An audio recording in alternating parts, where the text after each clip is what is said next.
সবাইকে নমস্কার জানাই।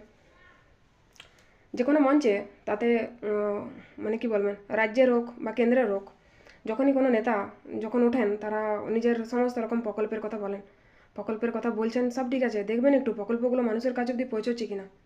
আমি তো দেশের নাগরিক, আমিও তো ভোট দিয়ে আমাদের প্রধানমন্ত্রী নির্বাচন করেছি।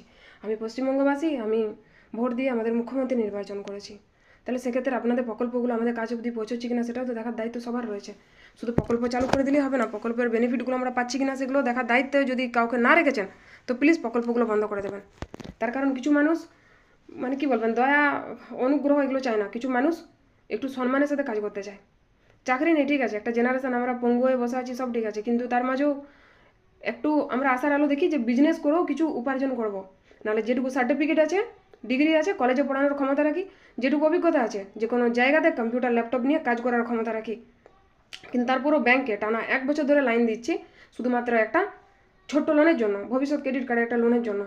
তো একটা লোনের জন্য এতদিন টাইম দিতে হবে কেন? দুজোড়া জুতো ক্ষয়ে গেছে, সময়ের তো মানে কোনো হিসাব নেই, তার সাথে নিজের কাজের প্রচুর ক্ষতি। তার কারণ আমি একটা এনজিওতেও কাজ করি, কিছু অনাথ বাচ্চাকেও দায়িত্বে রেখেছি, নিজের বিজনেসটা যাতে গ্রো করতে পারি, যাতে আরও কিছু বাচ্চাকে মুখের খাবারটা দিতে পারি, তার জন্য একটা লোন করা।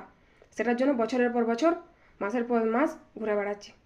তো যদি সেরকম কেউ দেখছেন যারা সত্যি আমার মতন মানে পেশেন্স রাখেন, বা যারা আমার কষ্টটা বুঝতে পারছেন, তারা হয়তো আমার সাথে নিজেকে মানে আমার জায়গাটা ফিল করতে পারবেন যে কত মানে কষ্টের মধ্যে দিয়ে ভিডিওটা করছি। সরকার প্রকল্প দিচ্ছেন, যেই দেখ, রাজ্য কেন্দ্র সবাই যখন এত দাবি করছেন, প্লিজ একটু কাইন্ডলি দেখবেন আপনাদের প্রকল্পগুলো সবাই পাচ্ছে কিনা। আর যদি কেউ যদি না পাচ্ছে তাহলে বন্ধ করে দেবেন, শুধু শুধু রাখবেন না। যতটা সময় সে ওখানে ইনভেস্ট করেছে ওই টাইমটা যদি সে নিজের বিজনেস ইনভেস্ট করে না, তাহলে লোন করতে হবে না। ব্যাংক বলছে সমস্ত documents, paper, business criteria, business material দেখাও, তবে লোন আপনাদেরকে স্যাংশন করানো হবে। আবার যার সাথে বিজনেস করবো সে বলছে আগে টাকা দাও। তাহলে যদি টাকা থাকবে তাহলে লোন কেন করবো? আর যদি মেটেরিয়াল থাকবে তাহলে টাকা ব্যাংক থেকে কি জন্য চাইতে যাবো? নিজের টাকা দিয়ে তো বিজনেস করবো, তাই না? সেক্ষেত্রে সবার কাছে অনুরোধ করছি, যদি কোনো ফিমেল বিজনেস করতে চায়, যদি কোনো ফিমেল বিজনেস করতে চায়, তার যদি যোগ্যতা আছে বিজনেস করার, লাভ লস হবে সেটা বাদ দিন, টাকা তো আপনাদের ব্যাংকে আমরা অবশ্যই শোধ করবো। আর আমরা তো সত্যি অনেক বাধ্য হয়ে পড়ে বিজনেসের রাস্তাটা বেছে নিয়েছি, আর কোনো চয়েস নেই বলে করতে চায়, তাকে একটু সাপোর্ট করবেন, একটু হেল্প করবেন।